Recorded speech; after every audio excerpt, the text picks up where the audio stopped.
Hei, tere täna siit Tuulemaa tänavalt. Loen ja räägin teile lugusid.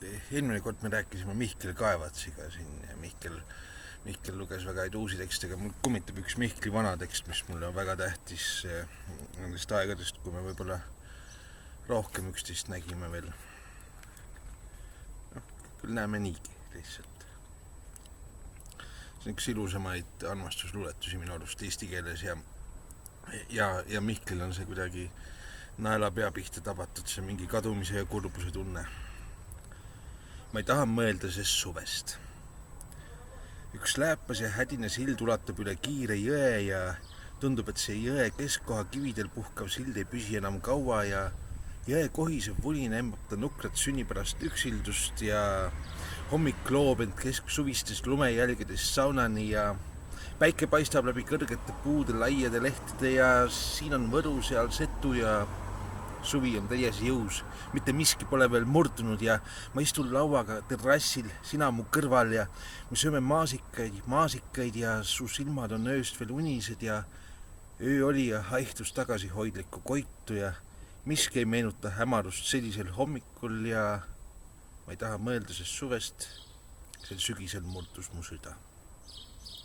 Päev jõuab vaikselt õhtupoolikusse ja väikse oru meeletu raske palavus taandub jõe avastava jaheduse ees ja vanas suitsusaunas on juba aegade algusest küdemas õhtu ja ma käin vahel vaatamas, et palgid kerisest tuld ei võtaks ja ma ei tea, kas on üldse olemas õhtut sellist, kui jääd tulemata sina ja sa võtad ära oma valge linase kleidi, mille sulle kunagi kinkisin ja mu kütmisest tahmased käed jätavad mustad jäljed su nahale ja su sõnade plikalik kõrnus kajab vaikselt suursugusel loojakul ja ma ei taha mõelda sest suvest, sel sügisel murdus mu süda.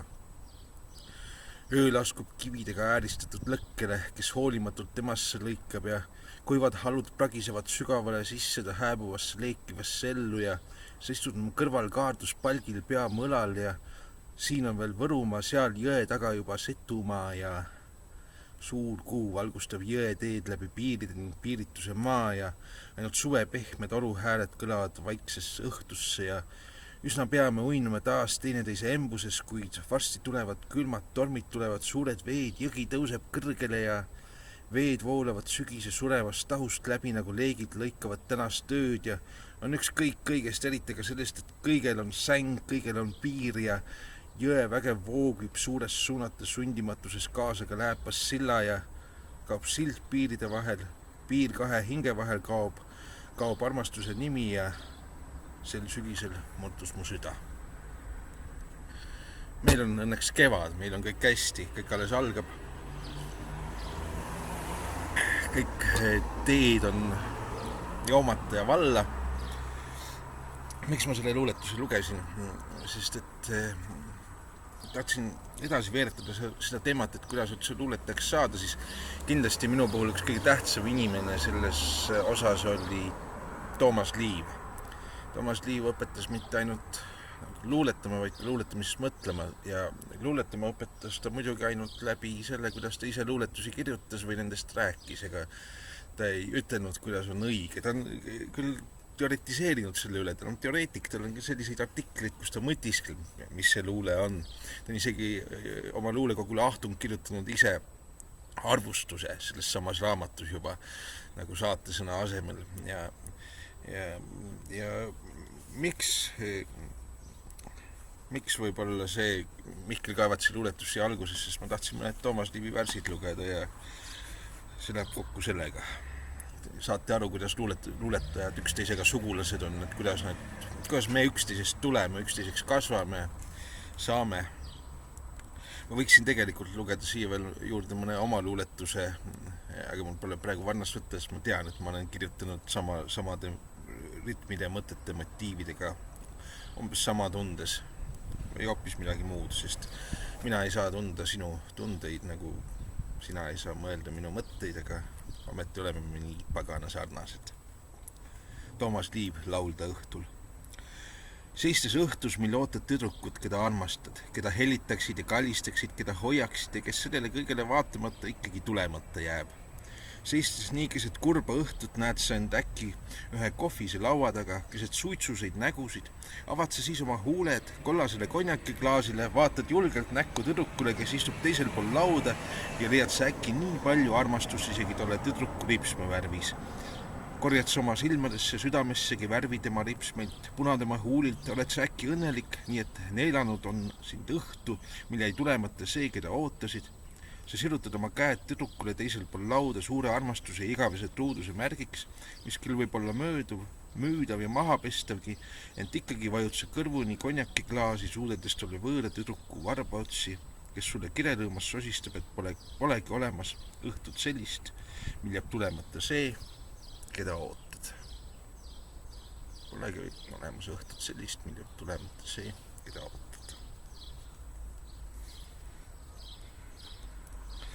Ta ise arvas vist või vähemasti ta vihjes, et tema viimase eraldi seisva kogu parim luuletus või üks paremaid oli You Make Me Cry, Why? Sellega on kumane lugu, et ma olen väga palju Toomase luuletusi kasutanud erinevates kavades. Ma olen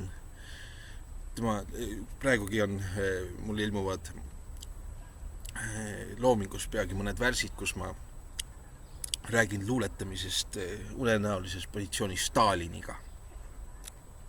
Ja neis on väga palju Toomas Liivi mõju jälle ja ma just vaatasin üle, et mul on ikka Toomas Liiv on ise tegelasena mu tekstides sees. Aga millegipärast ma ei ole seda luuletust, mille kohta ta ise arvas, et see on kuidagi teistest olulisem võib-olla tema jaoks. Ma ei ole seda kunagi tihanud või lugeda, juhtunud lugema. Ma ei teagi. You Make Me Cry, Why? Paberi kortsumist mäletad sa liiga valuliselt. Sa ei suuda andestada krabisemist, seda häirivat heli, seda närve põletavat rahutust, seda küsimust, milleks see? Aga on vaja. Rikkuda on vaja seda valget siledust, millest moodustubki paber. Käkerdada 1000 kordsalt on tarvis igasugust tehnilist ilusat pinda, igasugust tehnoloogilist harmooniat on vaja lõhkuda, igasugune kord eeldab korralagedust, igasugune paber otse nõuab sodimist. Ainult luiged on valged oma loomupärases puhtuses, ainult luiged näevad maailma ilma paberita, ainult luiged eitavad igasugust tehnoloogiat, ainult luiged ei kortsu, ei käkerdu, ei krabise. Ja kas tõesti on ainult luiged need, kes erinevad paberist? Või on veel midagi, mingi muu võimalus? Kas on alternatiivi luikedele? Ei tea, ei oska niimoodi mõeldagi. Ent seest võib luiki tantsida või tappa, neid võib joonistada, neid võib isegi lugeda, neid võib ignoreerida, aga luiki ei saa ära sodida, isegi mitte sina, veel vähem siis sinu suur karvane pintsel.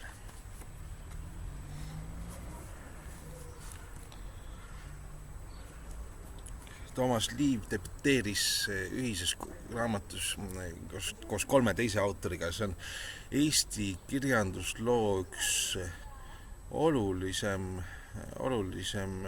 ühisilmumine nimega Närvitrükk. Ja kui on õigesti meelde tuleb, siis Mihkel Kaevats on seda ka lähemalt uurinud ja vaadelnud. Aga Närvitrükk sisaldas siis Joel Sanga ja noore Jüri Jüüdi ja Toomas Liivi muidugi ja siis Johnny B. Isotamme luuletusi, nii et see mingis mõttes oli esimene neil ühisilmumine, et kellelgi oma raamatut sellel hetkel veel ei olnud ja kõigist said väga olulised luuletajad. See pidi tegelikult vist olema alguses kassett, aga tollased luulekassetid lõpetati ära ja kiiresti mingisuguseks kompartei sündmuseks pandi kiiresti kokku loomingu raamatukogu erinumber, et näidata, et on uusi noori luuletajaid. Johnny B oli vana öövaht Tartus, mitte uus värske luuletaja. Ja tegelikult oleks siiski mõne Johnny B teksti ka, sest et Johnny B raputas mind väga, kui ma olin noor luuletaja. Võib-olla, et ma leidsin ta esimese luulekogu tekstiraamatu leidsin õigel ajal ja siis nii-öelda Jaan Isotam oli ju Eesti Vabariigis väärikas mees, akadeemia toimetaja ja mitte enam öövaht ja mitte enam dissident, üks targemaid, südamlikumaid vendi ja üks paremaid luuletajaid. Ja need luuletused on siis suuresti seal öövahi valvuri podcast kirjutatud kunagi 60-ndatel, 70-ndatel. Üks auahne ja intelligentne pärdik, natuke veidrik, natuke napakas, leidis oma pärdiku keeles imeks pandava omaduse. See andis riimida, andis värsistada ja pärdikus sai esimene luuletaja kõigi omataoliste seas. Aga loolperitel kuigi kauba ei lastud tal puhata. Pärdiku natuuri iseloomustav joon on järele ahvida ning mõne päeva pärast terve pärdikkond sabaga vehkis palmilehtedele poeeme.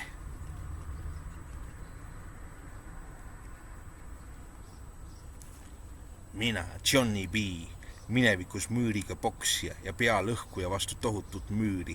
Nüüd selles oma müürivarjus istuja selja sügaja vastu müüri, tulevikus müüriharjal troonija, tähtis, vastik ja paks. Ma tunnen, et vahel olen ma tähtis, vastik ja paks ja vahepeal olen ma üsna tähtsusetu ja vastik ja paks.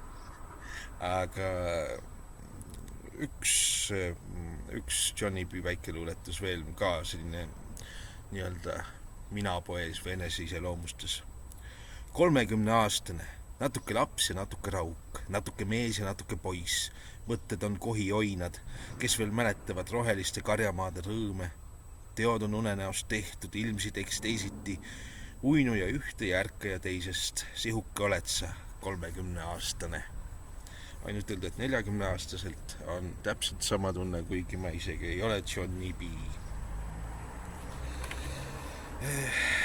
Mingis mõttes väga paljud sellest, mis ma kirjutan, on mitte luule ja selle ma aastas muidugi palju hiljem. Eesti keeles on ilmunud sükke kogumik Lõunatuuled ja siin on valimik Tšiili poeesiat. Ja see on suurepärane valimik. Ja Nikanor Parrat tõlkis siia Heli Naudis, jah. Nikanor Parrat on võib-olla mõni näinud, kes on Alejandro Jodorowsky filme käinud vaatamas Sõpruse kinos, mis nad olidki Tõeluse tants ja lõpmatu luule või et midagi sellist. Igatahes Jodorowsky on ka Tšiili prantsuse poeet ja režissöör ja nendes filmides Nikanor Parra tegelaskujuna ka vilksatab vähemasti teises osas kindlasti. Ja need on just nagu maru poeetilised eluloofilmid, ehk siis kõik see, mis luuletaja enda kohta võiks kokku luuletada, kuidas ta elu käib ja läheb. Nikanor Parra siis kuulatas ennast mitte luuletajaks ja manifesteeris seda niiviisi.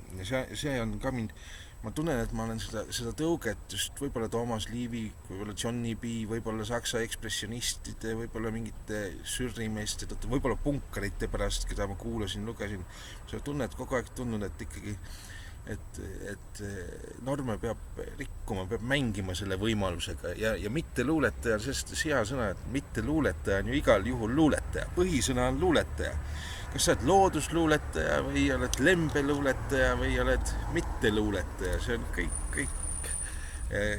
ikkagi luuletamine. Nikanor Parra kirjutab sellest niiviisi. Hoiatus lugejale. Autor ei vastuta pahameele eest, mida tema kirjutised võivad tekitada.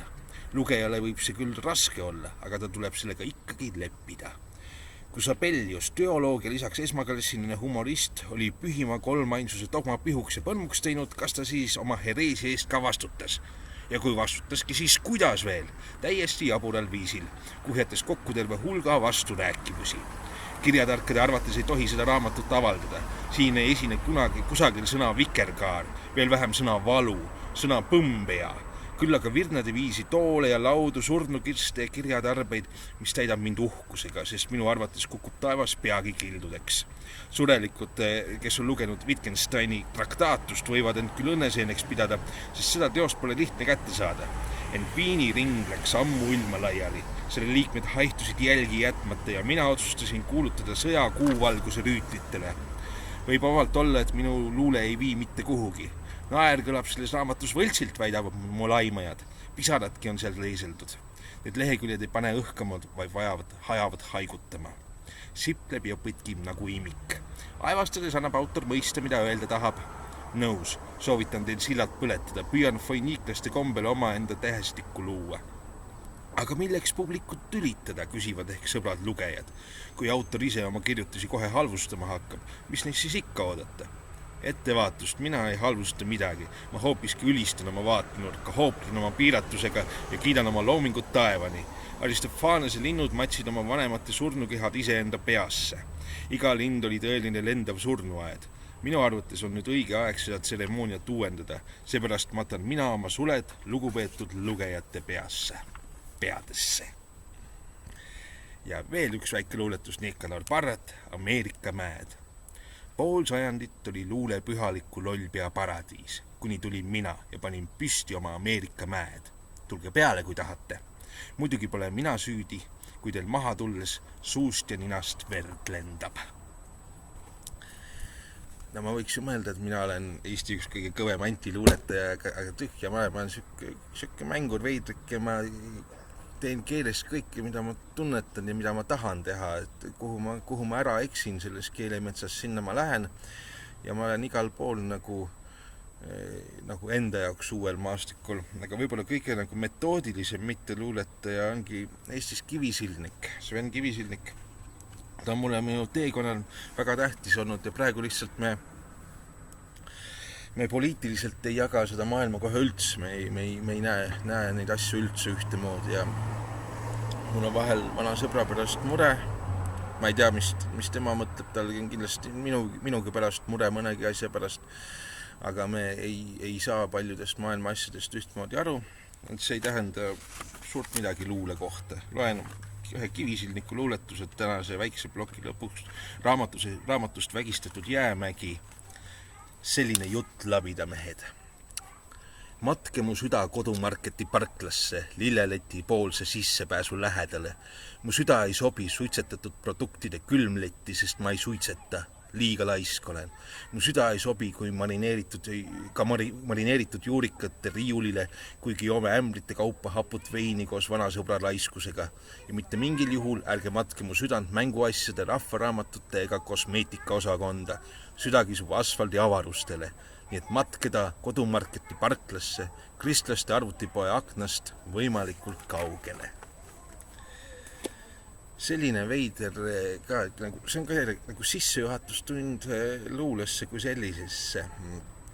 Need on ainult väiksed viited ja nopped, te peate ise jõudma Liivi ja Isotamme ja tõesti, see on üks natuke maha magatud pärl selle lõunatuuled, Tšiili luule valimik.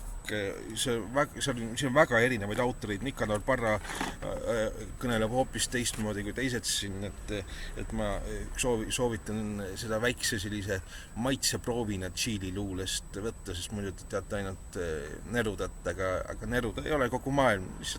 Ta oli ka tore, ta kirjutas mõned tõesti head tekstid, aga ta kirjutas ka kohutava mälestuste raamatu, kus ta näiteks ülistas Nõukogude Liitu, kus ta reisil oli käinud ja uskumatu, näed, et külas oli, et see oli peaaegu riigivisiit ja Moskvas sõid inimesed, lapsed tänaval jäätist -30 kraadi külmaga.